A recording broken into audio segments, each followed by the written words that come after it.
Well, a lot of eyes were on Arsenal and whether they needed to sign a striker in January to compete effectively for the title. After the game, the Arsenal players and staff stayed on the pitch to celebrate, which led to these comments from Jamie Carragher. Just get down the tunnel. You've won a game. It's 3 points. Get down the tunnel. And that led to this response from Ian Wright. The negativity towards my manager, man. What has he done apart from celebrating a goal, celebrating his team, celebrating a team that is trying to beat these juggernauts, Liverpool and Man City, you know, and because he's celebrating. Because Martin Odegaard, we're taking a picture with Stuart, the photographer, a lifelong gunner.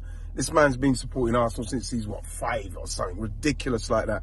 Taking a picture in front of the North Bank. Why everybody trying to kill the joy? Don't kill the joy.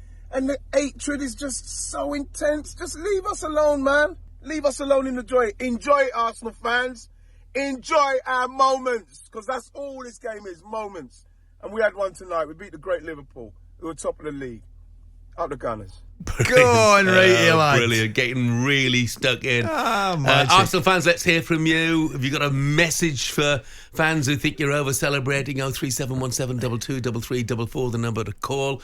I'll tell you what, Coisty, he's right. You don't want to suck the joy out of football. 100%, it doesn't always seem to be people pointing the finger at Arsenal. Do you know it happens something? everywhere. I'm going to tell you something, Jeff, right? See, if there was no emotion in the game, if Arsenal players weren't celebrating, we'd be moaning about that. Sure, they don't care. They just want... Listen, they're well within their rights to celebrate. Did they over-celebrate? I don't care. It's a massive game for them. The tension, the pressure was on them because I think they had to win the game. They certainly couldn't afford to lose it. They had to win it. So what? They're at home. The release of emotion after the game from the manager and the players, not only is it justified, more to it, I say. I think that, there's absolutely nothing at all wrong with it. Couldn't agree more, Coisty. Johnny is now to look back on the game and whether the celebration was too much is aftv presenter Robbie Lyle. Morning, Robbie. Good morning, Robbie. Morning. I'm still celebrating. I don't care what's the celebration's not ending for me. I'm still celebrating. You're quite right, because I'll tell you something, not only was it a great result, I thought performance from just about start to finish was absolutely excellent, Robbie. No, it was brilliant. It's like you said, Ali, right? It's that release of emotion, because everybody kind of written us off for this game. You know what I mean? I think most people thought Liverpool were going to win this game. And I had a good feeling about the game because, remember, we didn't lose to Liverpool at Anfield. It was a draw. It was a tight game.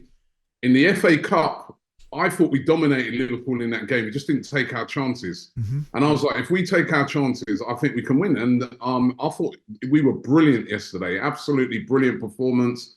Tactically good. I thought we dominated the midfield and we fully deserved to win the game. You could hear Jurgen Klopp after the game. He wasn't making any excuses. So, what a brilliant result. And we're back in the title race. Yeah. People were criticising Mikel Arteta when they saw the team selection and had Kai Havertz in the side, but he justified that decision, didn't he?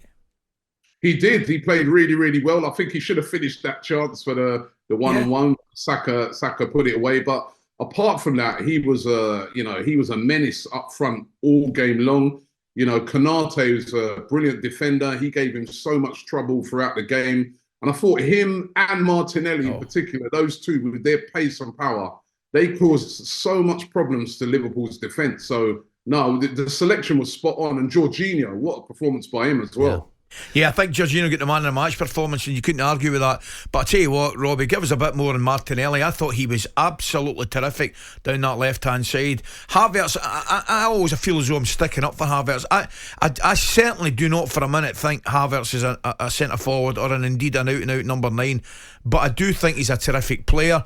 Could Arsenal have spent the money perhaps in another direction and got a centre-forward? That is up for debate. But what's not up for debate is I think the talent that Havertz had. But Martinelli was superb. Robbie, with Martinelli, I thought it just sums up his attitude, because you could see how gutted he was to be taken off. Yeah, I must admit, when he got taken off, I was shocked. I was like, what are we taking him off for? He's been dominating their defence. Yeah. But again, the manager got it right, because Trossard comes on and scores as well. But Martinelli is one of the players that I feel every Arsenal fan just loves watching. He's electric. He works his socks off. The work he does off the ball and recovery runs is unbelievable. And he's just such a passionate player. And we all love his story, the fact that he came in as an absolute unknown for about £4 million. And what he's turned out to be has been amazing. And I just think for any young player out there, he's just a shining example of what you can do when you've got the talent, obviously, but you apply yourself. And he's one of my favourite players. I just enjoy watching him in every game. Robbie, I've got a quick one for you, mate. Does it suit you better than last year that there's more than 2 teams in this title race? I don't know about 2 teams being in it, because I'd rather there just be one. Yeah. But where I do think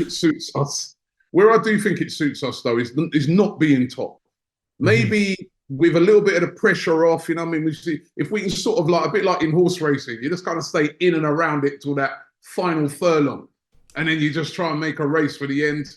That might suit us, because maybe last year the pressure did sort of get to us a bit, being top all the time. Maybe this time it might suit us, but Man City are still involved in it. That's what's. I sort of yesterday's game, I was really buzzing after the game, and then I remembered that they're playing tonight, and they've got a game in hand, and I was like, oh my, So, but listen, we're in it. That's the main thing. Yeah. Stay in the race. Well, you're definitely in the race. You'll For be sure. a Brentford fan tonight, Robbie. No question about that. Thanks for joining us this morning, mate. Well done, mate. Great win at the Thank weekend. you very much, guys. talkSPORT Breakfast, waking you up Monday to Friday morning from 6 a.m. on AM, on DAB, via the talkSPORT app and on your smart speaker. talkSPORT.